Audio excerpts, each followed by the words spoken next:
Du Nord-Pas-de-Calais, dans un petit patelin. Elle me dit pareil, chez nous, désert médical, beaucoup ne peuvent pas soigner, faute de médecins. J'ai fini par en trouver un à 5 km. Et enfin, Françoise, qui nous dit, j'ai un médecin près de chez moi qui me dépanne, je n'ai plus de médecin traitant. Ça, c'est dans le Jura. Vous avez été très, très nombreux à réagir et à attendre la chronique de Richard.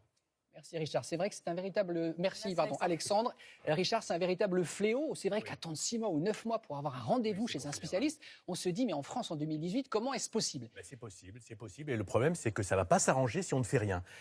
Il y a environ 18% des Français qui sont confrontés à cette situation. Et ne croyez pas que c'est le Loiret ou le Centre. En région parisienne, en Seine-et-Marne, il y a des déserts médicaux. Donc il y a véritablement... Alors que, pardon Richard, moi j'entends dire qu'il y a certains médecins parisiens qui n'arrivent pas à travailler suffisamment. Voilà, c'est le trop de problème. médecins à Paris et pas assez en région. Exactement. Il faudra qu'à un moment, on prenne des mesures contre ce problème-là. Et moi, ce matin, je vais vous donner un peu d'espoir parce qu'il y a quand même des gens qui réagissent, des médecins, des patients pour trouver des solutions. Et une des spécialités, on l'a dit, c'est l'ophtalmologie. Parfois, on doit être obligé de faire des kilomètres. Et puis surtout, on attend plusieurs mois, 6 mois, 8 mois, 9 mois.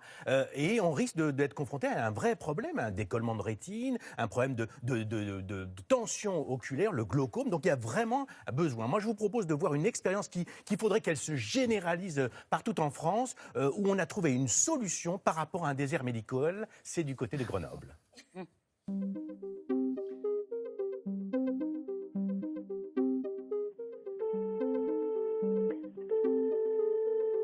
Je suis bien chez l'ophtalmologiste. Oui, monsieur. Oui, bonjour. Ça serait pour prendre rendez-vous. Est-ce que vous avez de la place? Alors, on prend aucun nouveau patient, monsieur. Son confrère est parti à la retraite et c'est plus possible pour nous. Malheureusement, cette réponse est fréquente en France. Ce sont les fameux déserts médicaux. Ici, à Voiron, près de Grenoble, c'est pareil. On manque également d'ophtalmologistes et les délais sont très longs, plus de 6 mois.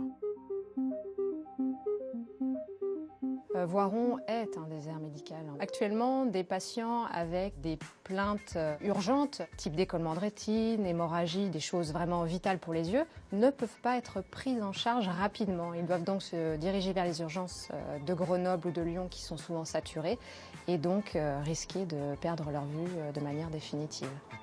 Pour pallier cette pénurie, ici on a mis en place une structure originale grâce aux orthoptistes en charge de la rééducation oculaire. Ils ne sont pas médecins mais peuvent faire des bilans visuels. Les résultats sont ensuite interprétés par un ophtalmologiste installé plus loin à Grenoble. Je suis venu dans ce centre parce qu'on me l'a conseillé.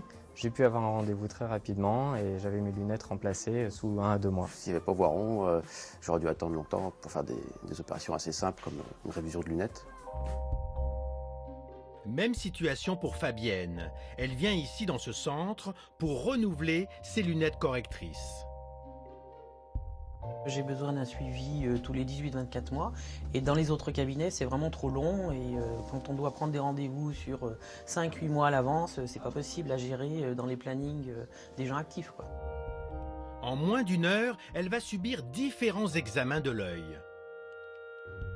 Tout ce dossier est transmis à Grenoble où le médecin ophtalmologue référent vérifie le dossier et le valide. Et devant tout signe d'alerte ou d'urgence, le patient sera reconvoqué très rapidement et traité si besoin.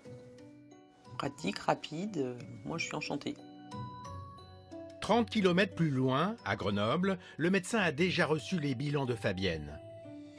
Je regarde l'acuité visuelle, donc qui est tout à fait conforme. Je regarde ensuite la pression intraoculaire. Si par exemple elle avait été élevée donc à plus de 21, j'aurais probablement convoqué cette patiente pour faire des investigations supplémentaires.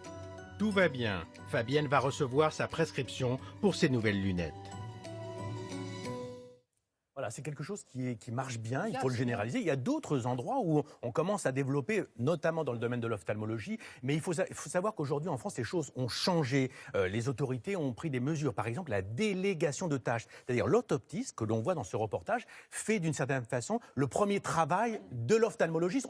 Et si tout va bien, on n'a pas besoin d'aller... Il n'y a pas des cas toujours gravissimes. Bien sûr. Entre un glaucome et quelqu'un qui veut simplement contrôler sa vue, il est formé l'orthoptiste. Voilà. Et donc ça, c'est important, c'est la première chose. Deuxième